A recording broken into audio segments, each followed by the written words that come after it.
여러분 안녕하십니까. 김정구 지스토TV입니다.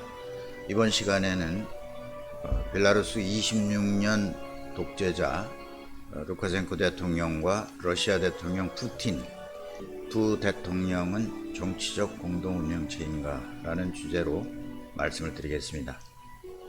벨라루스와 러시아는 여러 면에서 불가분의 관계에 있다는 사실은 앞에서도 언급해 드렸습니다.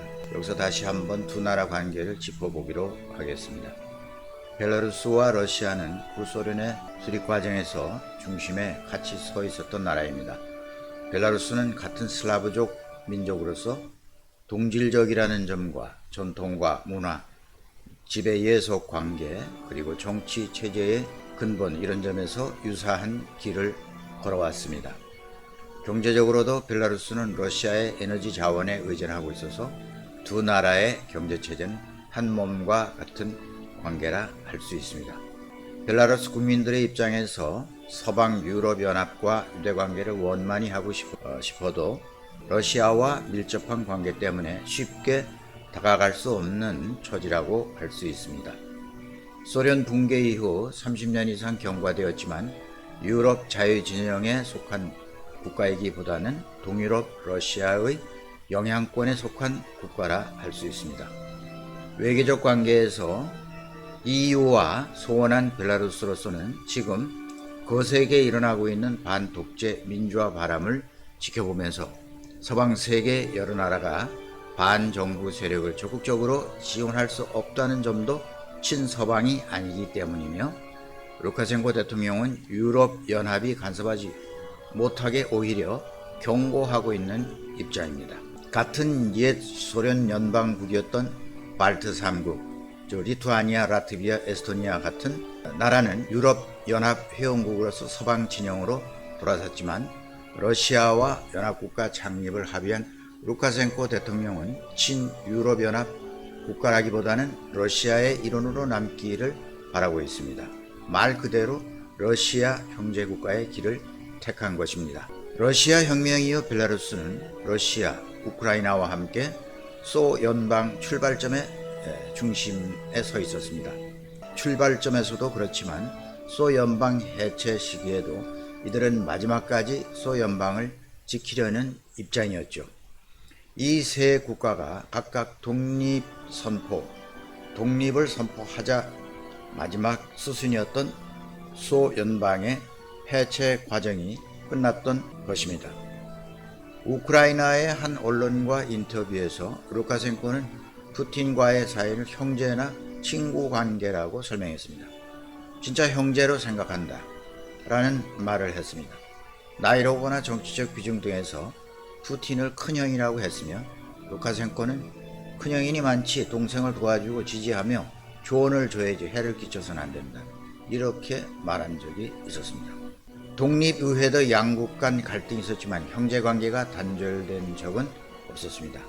루카셴코 대통령은 1994년 초대 대통령이 되고 푸틴 대통령은 1996년에 대통령직을 시작했으니 푸틴이 좀 늦게 대통령 권좌에 앉긴 했어도 그의 KGB 경력과 나이로 봐서도 푸틴이 형님이라고 한 것은 맞는 것 같습니다.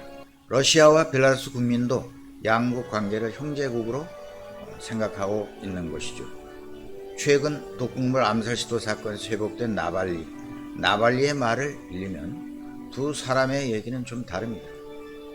그는 지난 7월 말 벨라루스 대선 직전에 행한 방송에서 루카셴코는 푸틴의 아버지이자 정치적 스승이다, 이렇게 말했습니다.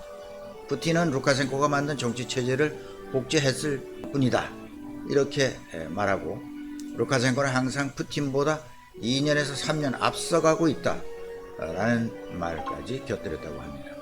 루카셴코의 독재 정치가 한 수 위라는 얘기를 했습니다. 두 사람은 공동 운명체처럼 되어 있다는 의미라고 또 볼 수 있습니다. 나발리는 8월 9일 선거 당일 벨라루스에서 벌어진 시위 사태를 6시간 동안 그의 유튜브에서 생방송했습니다. 나발리가 마지막으로 행한 8월 13일 방송에서는 벨라루스 시위 사태와 러시아 극동 하바롭스크에서 매일 벌어지고 있는 반푸틴 시위를 연관시켰습니다. 그는 벨라루스 노동자들의 파업 사태를 국가 권력을 단번에 장악할 수 있는 방법이다 라고 말했습니다. 벨라루스는 국영기업이므로 노동자의 파업은 국가 기능에 파국을 의미한다고 볼 수 있습니다. 하바롭스크 주민들에게도 이런 점에 관심을 가질 것을 촉구했습니다. 일부 하바롭스크 시위대에서 벨라루스를 응원하는 목소리가 나오기도 했다는 얘기도 있습니다. 나발리의 방송이 푸틴 정권 입장에서는 러시아 국민들에게 벨라루스 국민들처럼 반푸틴 시위를 벌이라고 선동한다는 인상을 주기에 충분했을 것입니다. 때문에 그의 독극물 암살 시도는 벨라루스에서 그의 방송과 연관이 있어 보일 수 있다는 겁니다.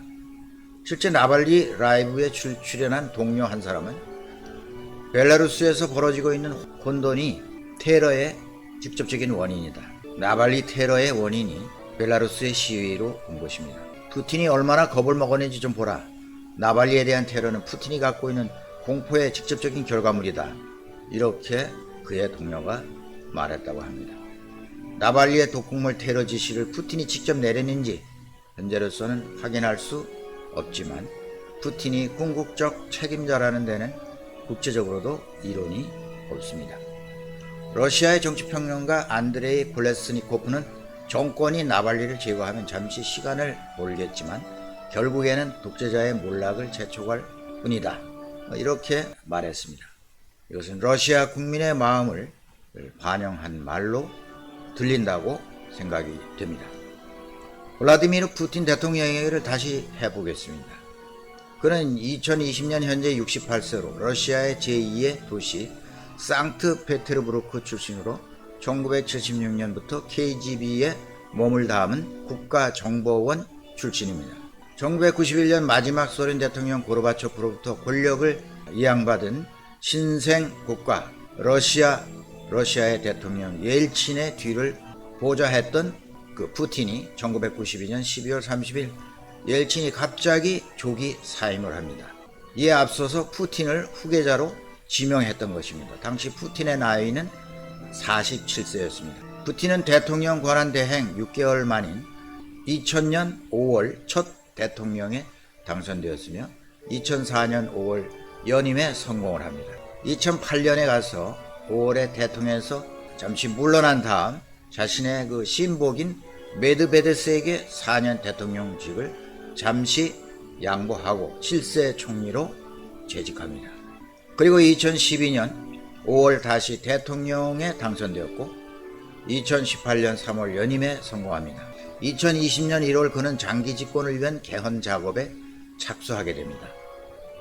개헌안 핵심은 자신이 기존 대통령 재임 기간을 전부 백지화하는 그런 내용, 또한 대통령 연임제 조항을 삭제하는 내용, 그런 조항을 넣은 헌법 개정안을 추진해서 7월 1일 정당성을 거기다 덧입히고자 국민투표에 붙입니다. 그래서 78% 지지로 통과함으로써 장기 집권의 길을 트게 되죠. 타스 통신에 따르면 개헌에 찬성한 사람이 77.9%, 반대한 사람이 21.3%, 투표율은 65%로 통과되었다고 전했습니다. 이 개헌안은 국민투표 이전에 3월 의회에서 이미 승인을 거쳐 헌법재판소에서 합헌 결정을 받았습니다. 이미 법적 효력이 생겼음에도 굳이 푸틴은 국민투표를 하지 않아도 되는데 국민투표에 붙였습니다. 즉 장기 집권의 정당성을 부여하기 위해서 국민투표에 붙이게 됩니다. 러시아 정부는 투표율을 높이기 위해서 아파트, 자동차, 스마트폰, 상품권 등을 투표 참여자에게 경품으로 내걸었습니다. 그래서 크렘린궁이 목표한 55%를 뛰어넘어 64%를 기록했다고 합니다. 국법을 장악한 독재자의 모습을, 진면목을 보여준 것입니다. 이번 개헌으로 푸틴 대통령 그 이전 자신의 대통령직 수행 횟수가 다 사라져버리고 말았습니다. 제로 횟수가 된 겁니다. 2024년 4기 임기가 종료되는 푸틴은 다시 대통령에 도전할 수 있습니다. 당선된다면 84세가 되는 2036년까지 6년 임기에 대통령직을 2차례나 더 할 수 있게 되는 겁니다. CNN 등 외신은 옛 소련 지도자 스탈린 31년, 피오트르 대제 43년, 여기에 비견되는 최장기 집권이 가능해졌다, 이렇게 전하고 있습니다. 푸틴 대통령 역시 대선에 나갈 가능성을 배제하지 않고 있다며 재출마를 시사했다고 합니다. 상트페테르부르크에서 열린 개헌 반대 시위에서 한 시위 참가자는 옛 러시아 황제 차르 복장을 한 블라디미르 푸틴 대통령의 사진이 담긴 플래카드를 들고 있는 사진이 방영되었습니다. 사진 옆에는 푸틴을 위한 개헌 반대라는 문구가 적혀 있었습니다. 푸틴 대통령의 장기 집권 행보가 어떻게 가능할 수 있었을까? 어떻게 이렇게 70% 이상의 국민의 지지를 얻을 수 있었을까? 아무리 철권 통치하에 있다 해도 러시아인 모두가 푸틴의 독재에 대해서 찬성할 수는 없는 일입니다. 1인 철권 통치자로서 독재 체제를 유지해온 푸틴 대통령에 대해서 지지하는 신호를 보내는 다수의 러시아 국민이 있습니다. 다수의 러시아 국민이 있다는 사실입니다. 이들은 강한 러시아에 대한 열망과 향수를 가진 계층이라 할 수 있습니다. 1991년 소비에트 연방이 붕괴된 후 경제는 불황에 빠졌습니다. 러시아 국민 사이에서는 소련의 공산주의가 서방의 자본주의에 굴복했다는 열등감과 패배감이 가득했습니다. 냉전시대 서방 세계와 대결에서 맹주로서 자부심이 높았던 러시아인들은 소련의 몰락은 곧 슬라브인의 몰락이며 러시아인들의 패배를 의미하는 것이었습니다. 그들에게는 스탈린, 후르시초프 같은 서방 국가의 길을 꺾고 소련을 두려운 존재로 군림하게 했던 소련의 그 자부심이 아직도 꿈틀대고 있었던 것입니다. 푸틴이 간파한 것은 바로 러시아인이 품고 있는 이런 구소련에 대한 향수를 읽었던 것입니다. 2000년 대통령에 당선된 푸틴은 밖으로 강한 러시아의 부활을 천명했습니다. 그리고 안으로는 공산당 수뇌부 등과 과거 기득권을 속속히 제거함으로써 신선하고 깨끗한 이미지를 국민들에게 보여주었습니다. 당시 러시아 국민들은 강한 러시아에 열광하고 푸틴을 선택한 것이라고 볼 수 있습니다. 그들에게 소련 체제는 이미 소련 시절 익숙해져 있었던 겁니다. 지도자의 인권 탄압이나 비민주적 통치 행위는 강력한 리더십만 있으면 잊고 넘어갈 수 있는 문제였습니다. 그에게서 찾은 것은 강한 러시아였습니다. 푸틴은 대통령으로서 사나이다운 쇼맨십을 국민에게 자주 보여왔습니다. 상체를 벗고 승마하는 푸틴, 얼음물에 수영하는 강인한 푸틴, 비행기를 조종하는 푸틴, 사격하는 푸틴 등 남자다운 씩씩한 모습에서 국민은 강한 러시아의 힘찬 기상이 오버랩 되었다고 할 수 있습니다. 그의 쇼맨십에서 지난 세월을 대리만족했다고 할 수 있습니다. 푸틴은 소득세를 인하해 서민의 지지를 얻고 부패한 관리를 색출하고 처형해서 사회적 비리를 타파하고 안정을 원하는 국민에게 신뢰를 갖도록 만들었습니다. 체첸 사태에 부닥친 러시아는 2002년에 협상을 이끌려고 모스크바 국립극장을 점령한 체첸 반군이 대규모 인질극을 벌이자 인질 129명의 희생을 제물로 정면 진압을 선택했던 푸틴. 세계의 비난이 고물처럼 터졌는데 러시아 국민은 푸틴을 비난하긴커녕 오히려 러시아의 자긍심을 일깨웠다고 환호하고 열광했습니다. 2014년 미국과 유럽연합의 반발에도 과감히 우크라이나 영토였던 크림반도를 합병하자 국민은 열광했고, 대외적으로 미국을 비롯한 서방 세계를 위협하는 핵무기를 비롯 신무기를 개발하여 옛 소련의 영화를 재현하겠다는 신호를 보내므로 그의 장기 독재의 집권체제는 크게 흔들림이 없었습니다.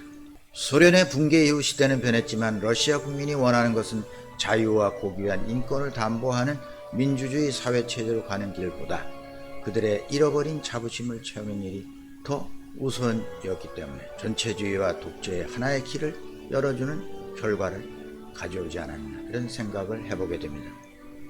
루카셴코 대통령 또한 러시아와 마찬가지로 장기 집권을 가능하게 해준 세력이 있습니다. 그에게 빌부터 안위를 누리는 구시대의 기득권 세력, 독재에 대한 국민의 무관심이 독재의 온상이 되었던 점을 후인하지 못합니다. 현재 러시아에서는 푸틴을 대체할 마땅한 인물도 없다고 합니다. 어느 독재자나 자신의 독재를 위협하거나 방해가 될 세력은 그냥 두지 않는다 하는 사실, 그래서 암암리에 제거해버리는 것이 흔한 일입니다. 하지만 이런 행위 자체는 동시에 권력에 취한 독재자 스스로가 예외 없이 두는 악수에 해당하는 것이기도 합니다. 벨라루스의 루카셴코 대통령이 이번 대선에서 강력한 야권 후보였던 세르게이 티하노프스카야를 사전에 투옥시켜버렸습니다. 그런 결과가 오늘의 벨라루스를 혼란에 빠뜨리게 되었고 그의 권좌를 수습하기 힘든 사태로 몰고 가는 원인이 된 셈입니다. 러시아의 보리스 넴초프 전 부총리, 서기왕으로 칭하는 미하일 호도르코프스키, 이런 인물 등은 푸틴 대통령의 정적으로서 각각 비리 연루 의혹, 의문의 피살 등으로 독재자의 대척점에 서 있다가 제거되면서 그의 독재 시스템을 강화했지만 제2, 제3의 나발리는 나오게 마련입니다. 이제는 푸틴 중심의 각 분야 전문가들이 푸틴을 중심한 지배 구조를 공고히 했다고 하지만 그럴수록 보이지 않는 국민의 저항은 거세질 수밖에 없습니다. 러시아 국민들은 벨라루스는 자국의 일부로 생각하는 것처럼 보입니다. 옛 소연방 제국모두 러시아의 영토라고 푸틴은 취임 연설을 통해 선언했습니다.